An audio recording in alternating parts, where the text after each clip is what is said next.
Here in this audience tonight sits the gentleman, the embodiment of the law.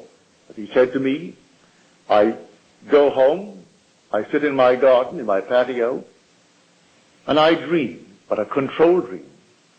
He worked in the city, Culver City. He did not have the educational qualifications for the job that was vacant. He had to have a college education to qualify. He did not have one. Went to high school, and that was the last of his education. I saw the fall that came down from the powers that be. He is now, in spite of the so-called lack which by law he had to fulfill, didn't fulfill it at all. Did it all in his imagination. And now he is the purchasing agent of the city of Culver City. And that money is funneled through his hands every year. I asked him, and he drove me down the other day. He took me downtown.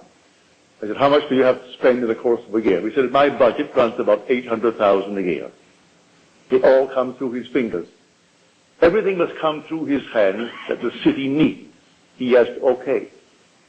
So here is a complete violation of the laws of Caesar. They'll all be violated if you apply the divine principle of imagination. If you know who you are. If you don't know who you are, well then, you're going to abide by all the little rules and regulations of the world. I had a friend of mine, and he always used to say, when I would remind him of a sign, look, it said, no so-and-so. He said, it didn't say it positively. And so he went through life that way. It didn't say positively. I said, see, there's a sign, only those who are boarding the plane can go down, not passengers.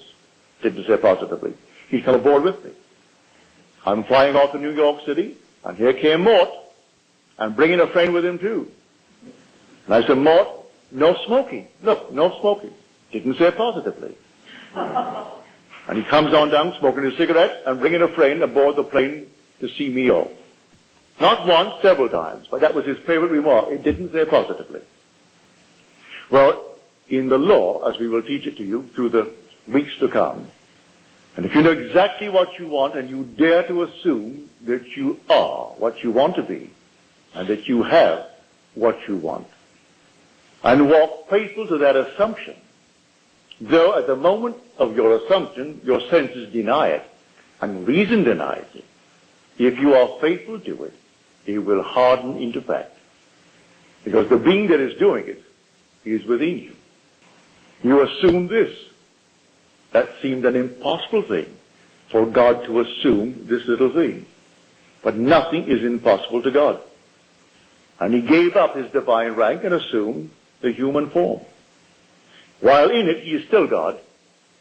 He's forgotten that he is God. He can't pretend he is and play the part well.